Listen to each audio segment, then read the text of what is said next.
एक बार एक बहुत बड़ा बिजनेसमैन एक छोटे से गांव में जाता है। उसका प्लान होता है कि उस गांव में एक फैक्ट्री लगानी है। वो एक ऐसी जगह तक पहुंच जाता है जहां पर उसके सामने नदी होती है और उसके सामने गांव होता है।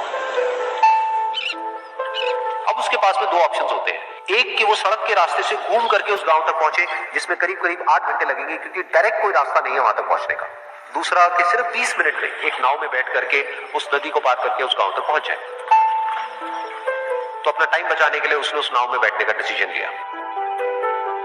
वो नाव बहुत ही छोटी सी थी, जिसमें एक तरफ एक आदमी बैठा था जो कि नाव चला रहा था और दूसरी तरफ ये बिजनेसमैन बैठा हुआ था। तो नाव में बैठने की थोड़ी देर बाद उस बिजनेसमैन ने उस नाव वाले से पूछा, तुझे पता है तेरी नाव में कौन बैठा है? तो नाव वाले ने बड़े भोलेपन से कहा हाथ जोड़ करके, नहीं साहब मुझे नहीं पता आप कौन है। तो बिजनेसमैन बोला, अरे तू अखबार नहीं पढ़ता है क्या? और दूसरे दिन मेरी फोटो आती है अखबार में। तो नाव वाला बोला, अरे साहब मुझे कहां पढ़ना लिखना आता है, मैं बहुत छोटा सा था जब मेरे पिताजी गुजर गए थे, तो अपने परिवार का ध्यान रखने के लिए मैं बचपन से ही काम में लग गया और तभी मेरा स्कूल छूट गया। ये सुन करके उस बिजनेसमैन ने उसका मजाक उड़ाते हुए उसको कहा, तुझे पढ़ना लिखना तक नहीं आता है, ऐसी जिंदगी का क्या फायदा? ये सुन करके उस नाव वाले को बुरा तो लगा, लेकिन उसने कुछ नहीं कहा। थोड़ी देर बाद वो बिजनेसमैन उस नाव वाले से बोला, अभी कुछ ही दिन बाद ये जो सामने तू जमीन देख रहा है, यहाँ पर मेरी एक बहुत बड़ी फैक्ट्री होगी, जहां पर हमारे ब्रांड की मिनरल वाटर की बॉटल्स बनेगी। उस नाव वाले को बात समझ नहीं आई। उसने कहा, क्या बनेगा साहब? तो बिजनेसमैन थोड़ा सा इरिटेट होकर के बोला कि हमारे यहाँ पर पानी की बोतलें बनेंगी, जो तेरे गांव में नहीं बिकेगी लेकिन शहरों में बहुत बिकती है। अरे कभी तू शहर गया होगा तो तूने देखी होगी पानी की बोतलें रखी होती है दुकानों पर।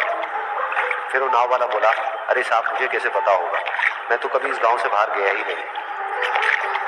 फिर वो बिजनेसमैन उसके ऊपर हंसते हुए बोला, तू कभी इस गांव से बाहर तक नहीं गया, तुझे पता ही नहीं कि शहर क्या होता है?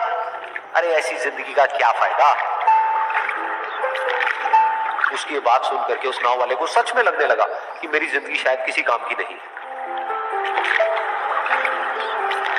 अपनी इस सोच की वजह से उसका नाव से ध्यान हटा और तभी नाव की टक्कर हो गई एक बड़े से पत्थर से, जिसकी वजह से नाव में पानी भरने लगा और नाव डूबने लगी। उस जगह पर पानी बहुत ही गहरा था और किनारा दूर था।